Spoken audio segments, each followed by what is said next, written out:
We actually had this thing where I would play Marth and he would play Roy, because Roy has the fire and he's cool. Connor always got the cool one, and I always got the lame one. So we would play these two characters, and it was obvious that Marth was like pretty slow and his moves were way weaker. So we went on Wikipedia and we looked up these two characters. Wikipedia said that at low levels, Marth was slow, Roy was fast, Roy was strong, Marth was weak. But at higher levels, it turns out that Marth's way faster and more powerful. And so we were sitting there thinking, like, what is this level? There's another level? There was always this kind of like in the back of my mind, we're missing something, but I didn't really care because it was just a video game. And then comes college, and I was the best in my dorm. I played Ganondorf. I really think that I was the best. If you go back and ask some of the people there, maybe they would have said that I lost a couple 4-player matches, but whatever. And then I met Cactuar.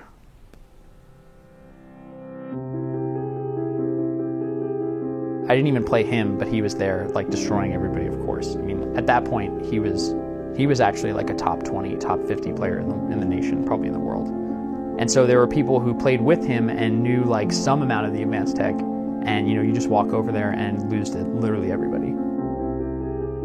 People always call Melee a beautiful accident. There are a couple games that kind of fall into that category. Marvel vs. Capcom 2, another fighting game that's often cited as being so chaotic and so crazy, but like the metagame just kind of fit together beautifully. And you never know what aspects of those games were like really intentional and what weren't. Most games take 3 years plus to make. This game took 13 months to make, and it's very well known that Sakurai and his team almost killed themselves trying to do it, right? They compressed 2 years of development into 13 months. And when I think about that, there are aspects of the game that I think there's hints that people knew about these weird little quirks, but it doesn't seem like anybody really investigated it.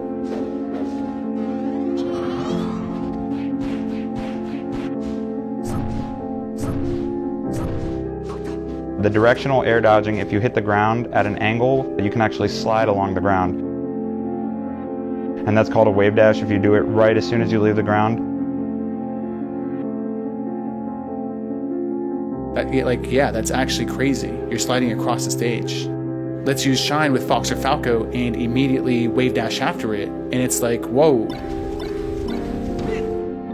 I can use this as a pressure tool. I could use this to combo people.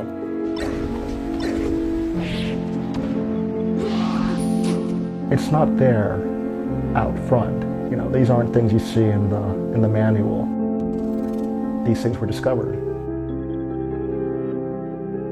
It doesn't give it to you. It's not going to tell you to do that. It doesn't even present the need for it. There's not a need for a jump cancel grab until you're thinking to yourself, how can I be a couple of frames faster?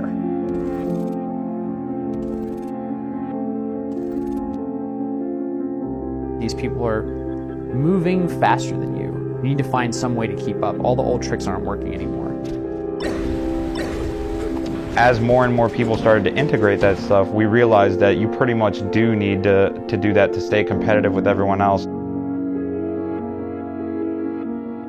You sit down day one, you try to do it, you screw up a lot. And you wake up the next morning and immediately you're already better at it. You can feel the muscle memory like in your hands. You're like, whoa.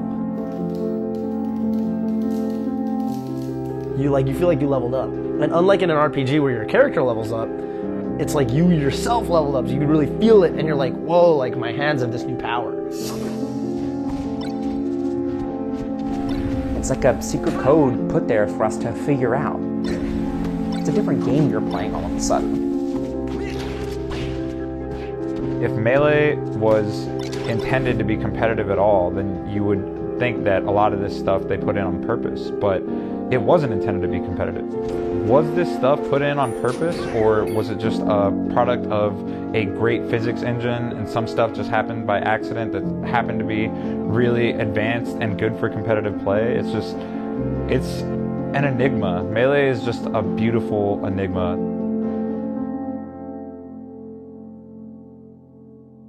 Slowly but surely, I would find more people who had ever so slightly more skill than me, who had more exposure to this other world, this other level.